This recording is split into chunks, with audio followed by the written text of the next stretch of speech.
Alhamdulillahi Rabbil Alamin.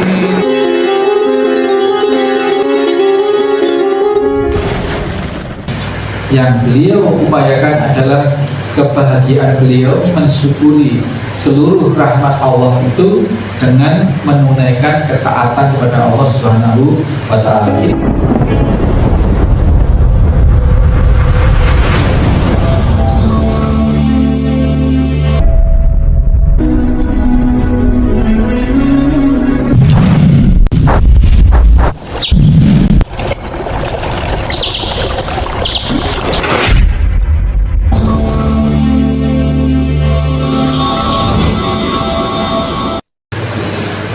Bismillahirrahmanirrahim. Assalamualaikum warahmatullahi wabarakatuh. Waalaikumsalam warahmatullahi wabarakatuh. Alhamdulillah. Nahmaduhu wa nasta'inuhu wa nastaghfiruh. Wa na'udzu billahi min shururi anfusina wa min sayyiati a'malina. May yahdihillahu fala mudilla lahu wa may yudlil fala hadiya lahu. Asyhadu an la ilaha illallah wahdahu la syarika lah. Asyhadu anna Muhammadan abduhu wa rasuluhu la nabiyya ba'dah. Allahumma shalli wa sallim wa barik ala Muhammadin wa ala alihi wa sahbihi wa mawala. Para sepuh, para hadirin hadirat, bapak-bapak, ibu-ibu, saudara-saudari, adik-adik semua, anak-anak semua, rahimani wa rahimakumullah. Dosa-dosa yang telah lalu dan dosa-dosa yang akan datang. Ini dosa-dosa yang akan datang ini spesifik untuk Nabi Shallallahu Alaihi Wasallam, dan ada sedikit umat beliau, sedikit sekali umat beliau yang juga memperoleh fasilitas dari Allah. Mata akhir ini diampuni dosa-dosa yang akan datang, kapanpun yang akan datang, tidak ada batasnya. Ini spesifik bagi Nabi Shallallahu Alaihi Wasallam dan sebagian kecil umat beliau. Siapa dia? Yakni Ahlul Badar, yakni para veteran perang Badar. Jadi para veteran perang Badar yang berjumlah 313 orang itu yang masih tersisa, karena di perang Badar itu ada yang meninggal juga. Yang masih tersisa ini oleh Allah Subhanahu wa Ta'ala dijamin diampuni dosa-dosa yang telah lalu dan ta'akhir, dosa-dosa yang akan datang. Jadi mana tahu, kita perhatikan dari sabda Nabi Shallallahu Alaihi Wasallam, ada satu kisah ketika menjelang Fathul Makkah, ketika Nabi merencanakan mengadakan penaklukan atau pembebasan kota Makkah. Tahun berapa? Tahun ke-8 Hijriah. Jadi 8 tahun setelah Nabi diusir, hijrah ke Madinah. Kemudian 8 tahun kemudian Nabi sudah sedemikian kuat kedudukan sosial politiknya di Madinah, militernya sudah kuat, mempersiapkan 10.000 pasukan sahabat. Ini direncanakan diam-diam, dirahasiakan, akan ke Mekah melakukan pembebasan kota Mekah, bukan penyerangan, Pak, pembebasan. Sehingga agar ini tidak bocor, maka ini dirahasiakan agar nanti tiba-tiba Nabi datang dengan 10.000 pasukan, penduduk Mekah atau para kafir Quraisy di Mekah tidak siap gitu. Sehingga terjadi penaklukan tanpa terjadi peperangan, agar seperti itu. Nah, kemudian karena ini sangat dirahasiakan, ada seorang sahabat yang bernama Hatib bin Abi Balta'ah. Ini salah satu seorang veteran perang Badar. Perang Badar itu perang besar pertama yang dipimpin langsung oleh Nabi ketika baru-baru hijrah ke Madinah. 313 lawan 950 pasukan kafir Quraisy, 1:3. Kalau kita dulu Pak, 1:3 Pak Bandi, itu sudah cukup. Yang 2 megangin kanan kiri, yang 1 ngantemi kan sudah cukup sebenarnya. Tapi karena pertolongan Allah Subhanahu wa Ta'ala, yang 313 ini melibas pasukan kafir Quraisy yang 950. Nah ini, jadi di antara veteran perang Badar itu adalah Hatib bin Abi Balta'ah. Nah, ketika di kalangan para sahabat ini sudah ya namanya satu kubu ya, Rasul dan para sahabat, Khulafaur Rasyidin dan juga para sahabat ini sudah mengetahui atau memang sudah merencanakan mau mengadakan penaklukan. Nah, sahabat yang satu ini masih punya keluarga di Mekah, masih punya sanak kerabat di Mekah, masih punya aset di Mekah.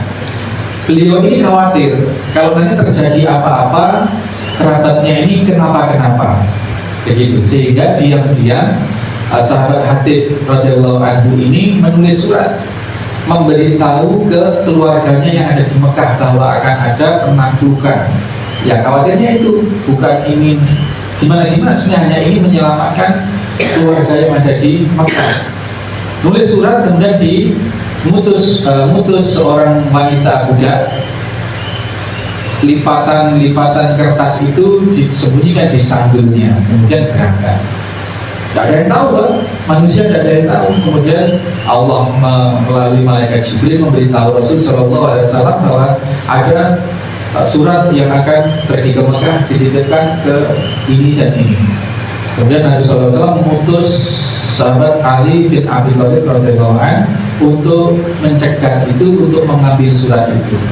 Sampailah kemudian wanita ini berangkat dengan diam-diam dengan membawa surat rahasia yang dititipkan oleh Hatib untuk keluarganya Hatib yang ada di Makkah.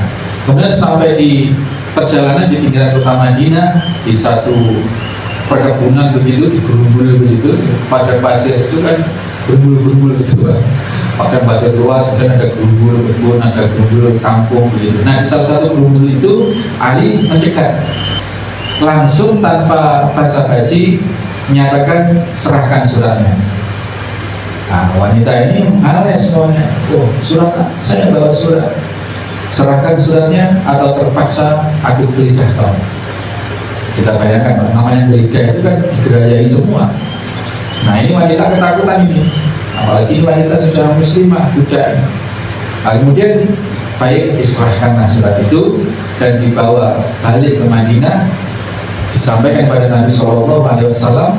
Kemudian Umar bin Khattab, berawakannya sahabat, berdiri menusuk pedang, serahkan hati kepada aku, akan aku penggal lehernya, izinkan wahai Rasulullah, karena ini sudah munafik ini orang.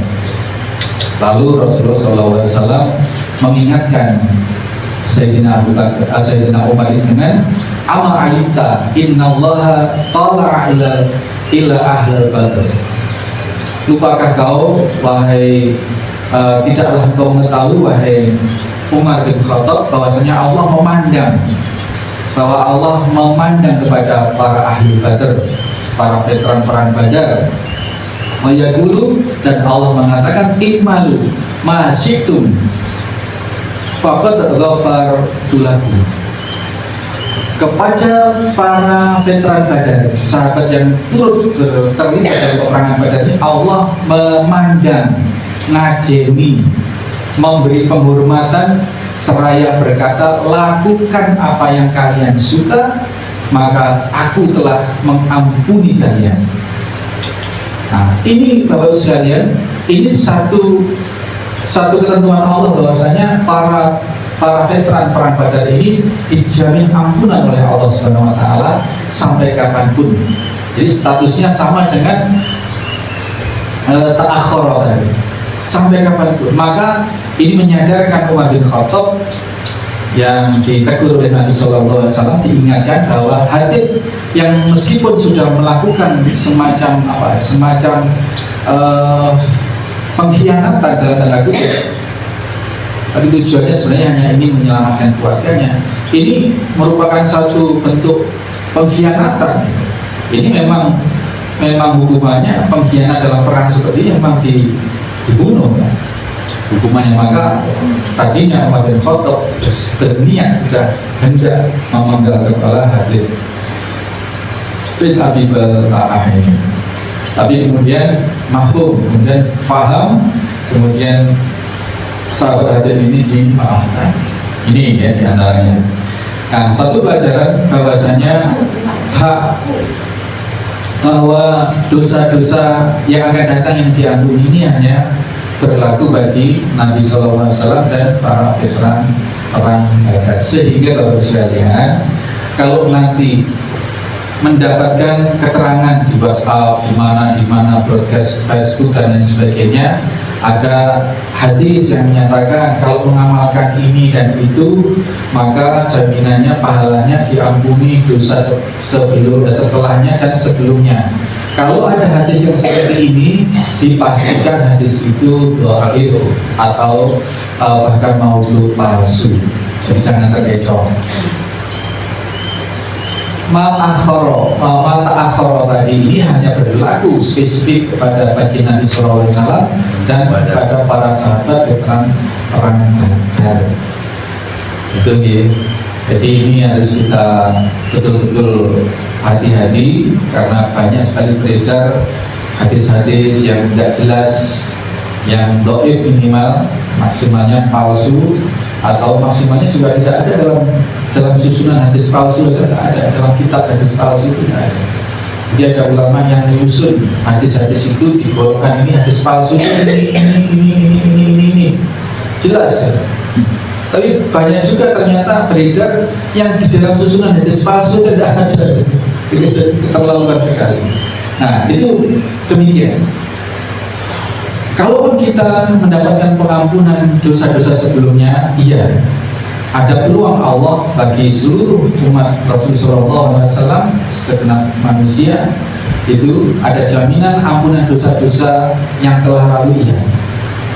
Hanya beberapa hadis menyatakan pada kita matat qaddama min dhanbi, soma Ramadan, kemudian koma Ramadan, koma Lailatul Qadri, mana koma Lailatul Qadri imanan wa ihtisaban ghufirallahu ma taqaddama min dhanbi.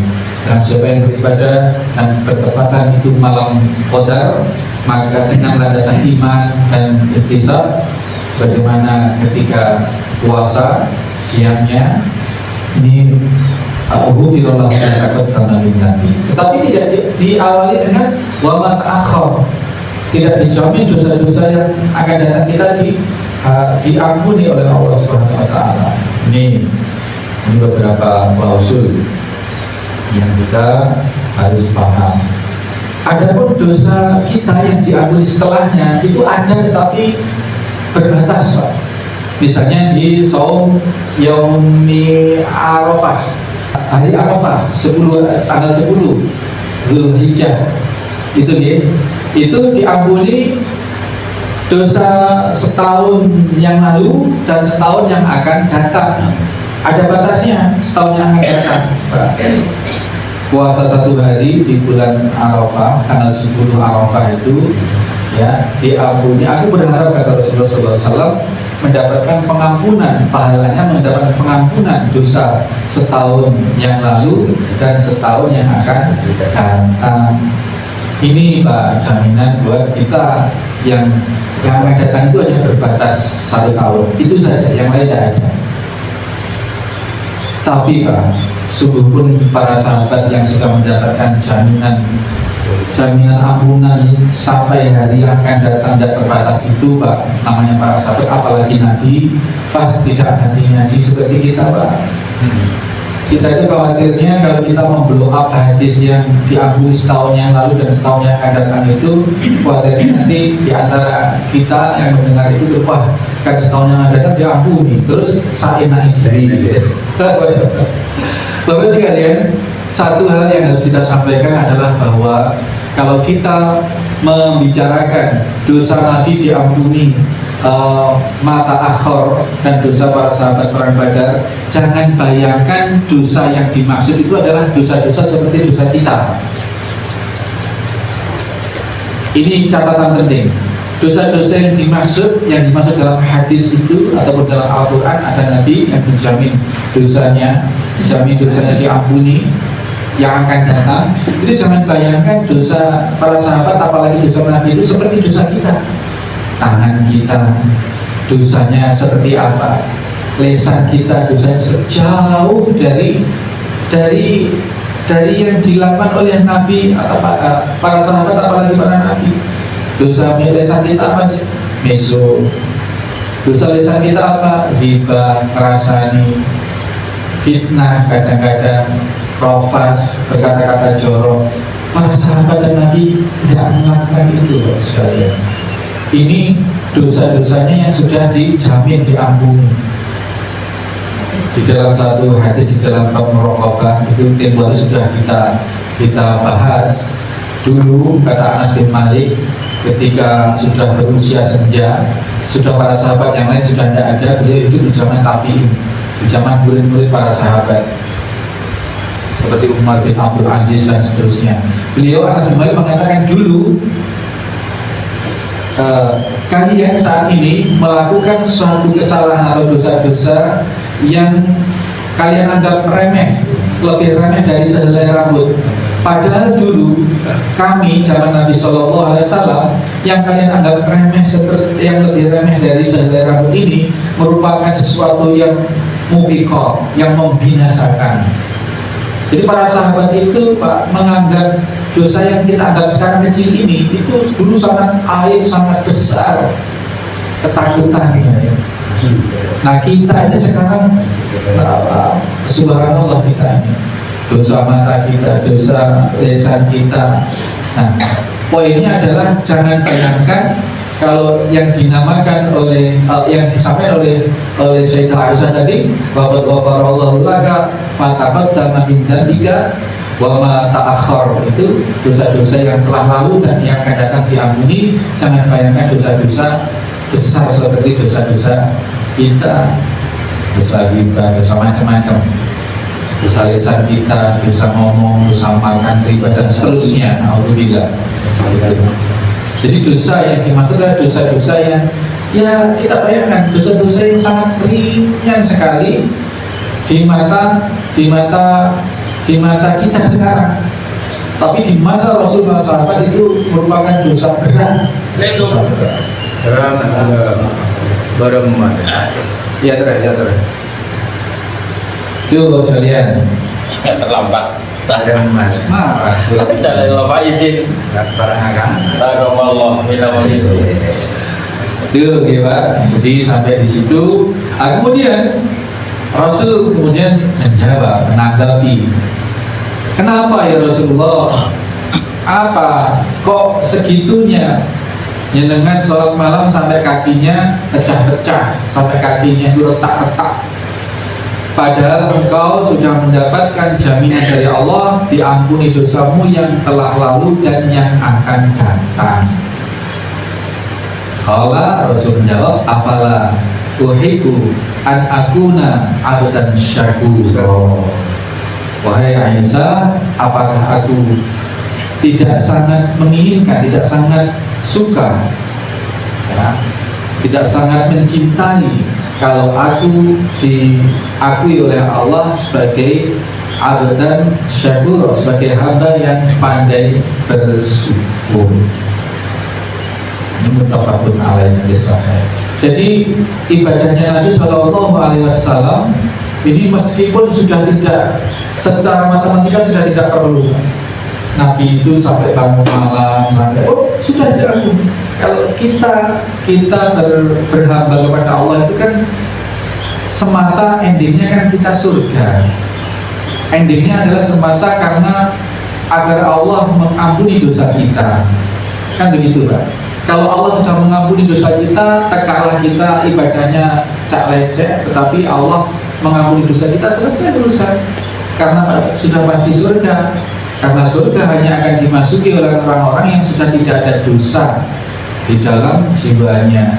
Nah, tidak ada dosa itu caranya diantaranya adalah sudah diampuni oleh Allah atau dibakar di api neraka. Kemudian Allah mengampuni. Nah, ini orangnya masih hidup, masih di atas bumi, masih makan sate, masih makan kurma, masih minum, masih berhubungan dengan istrinya, oleh Allah sudah diberi jaminan ampunan yang artinya sudah kepastian surganya. Itu saja masih moyo-moyo sholat malam setiap malam kalau sholatnya sholat yang sangat berkualitas, bacanya panjang karena sholat sendiri, ayatnya suratnya panjang-panjang, berdirinya lama sampai kakinya bengkak, sampai kakinya pecah-pecah. Ternyata beliau sudah tidak mengharapkan apa-apa karena memang sudah digapai semuanya. Yang beliau upayakan adalah kebahagiaan beliau mensyukuri seluruh rahmat Allah itu dengan menunaikan ketaatan kepada Allah Subhanahu wa Ta'ala. Ini satu faedah. Faedah yang kedua yang tadi, yang pertama adalah bahwasanya kita harus yakin bahwa jaminan pengampunan dosa yang akan datang itu hanya berlaku bagi Nabi dan para sahabat veteran perang Badar itu. Maka kalau ada beredar kita temui hadis atau keterangan apapun, amalan ini lakukan, ini pahalanya diampuni dosa sebelumnya dan setelahnya, itu jangan dipercaya, apalagi turut disebar-sebarkan. Itu akan kita juga dihitung sebagai pembohong kalau itu tidak sebarkan. Mempercayai saja tidak boleh, apalagi sampai mensyiarkan tidak boleh.